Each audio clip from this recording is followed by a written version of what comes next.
आड़ू का सीज़न आए और मैं ये जूस ना बनाऊँ ऐसा तो हो ही नहीं सकता क्योंकि आड़ू का जूस मुझे बहुत ज़्यादा पसंद है, फ़ायदेमंद भी बेइंतहा है। मैं आप लोगों को ना आड़ूओं का ऐसा जूस बनाना सिखाऊँगी ना जो आप लोग महीनों फ्रीज़र में रख के चला सकते हैं और आराम से पी सकते हैं। अस्सलाम वालेकुम, कैसे हैं आप लोग? उम्मीद करती हूँ बहुत अच्छे होंगे। यहाँ मैंने लिए 1 किलो आड़ू यानी कि 1 केजी की रेसिपी दे रही हूँ आपको। मैंने तो बहुत ज़्यादा बना के रखा था लेकिन सिर्फ़ आपको 1 केजी की दे रही हूँ। यहाँ मैंने आड़ूओं को कटिंग कर लिया है और यहाँ पर जो इसकी गुठलियाँ हैं ना इसको हम किस इस्तेमाल में लेंगे, बहुत ही हैरत अंगेज़ फ़ायदे आपके इसके बताऊँगी। ये आपको वीडियो को एंड तक देखना होगा। तो इसको हम एक साइड पे रख देते हैं, जब तक बना लेते हैं जूस। तो यहाँ पर मैंने क्या करा, आड़ूओं को सबको कटिंग कर लिया था, छिलका नहीं उतारा था। सिर्फ़ हमें इतना पानी डालना है, हस्बे ज़रूरत पानी डाल के इसका जूस बना लेना है, यानी कि इसका गाढ़ा-गाढ़ा पल्प बना लेना है। हमें बहुत पतला नहीं बनाना है। मैंने सिर्फ़ आधा गिलास पानी यूज़ किया था और इसको हिला-हिला के मैंने इसका सारा यानी कि इसको बिल्कुल मिक्सर बना लिया, बहुत गाढ़ा-सा। ठीक है ना? ये देखिए सारा ब्लेंड हो चुका है अच्छे से और ये देखिए छिलके ऊपर आ गया, मैंने सब छान लिया। छलनी से आपने ने छान लेना है, ठीक है ना?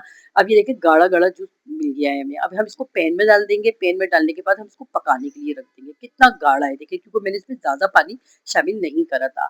अब हम इसको चूल्हे पे रख देंगे पकाने के लिए। तो साथ में हम डाल देंगे इसमें आधा किलो चीनी। अगर आपको बहुत ज़्यादा इसकी क्वांटिटी को बढ़ाना हो तो आप इसमें 1 किलो चीनी भी शामिल कर सकते हैं। मैंने आधा किलो चीनी शामिल करी और चीनी डालने के बाद इसको पकाना इतनी देर तक है कि चीनी जो है ना बिल्कुल घुल जाए।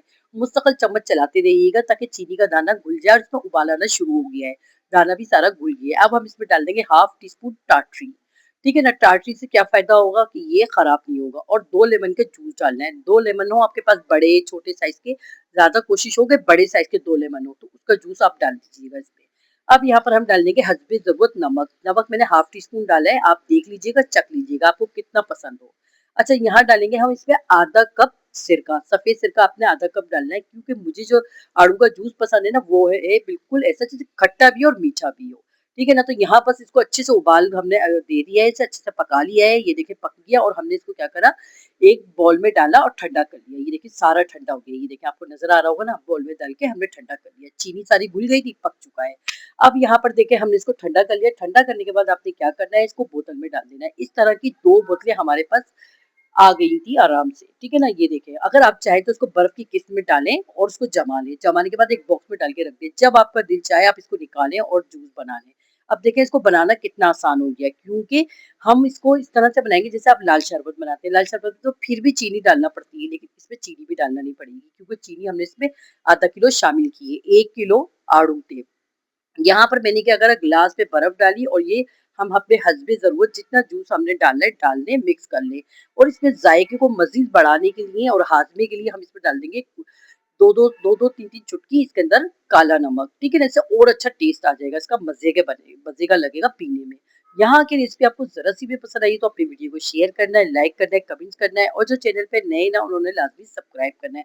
आप लोग भी ज़रूर बताइएगा कि कमेंट्स बॉक्स में ये जूस ज़रूर बनाइएगा। बहुत कम टाइम के लिए आते हैं लेकिन बहुत मज़े का जूस बनता है। आप लोग ने ज़रूर ट्राई करना है। साल साल या महीनों के लिए तो आप इसको रख सकते हैं फ्रीज़र में, अगर आपके फ्रीज़र में जगह है। तो मिलते हैं नेक्स्ट वीडियो में अच्छी सी रेसिपी के साथ। अल्लाह हाफ़िज़।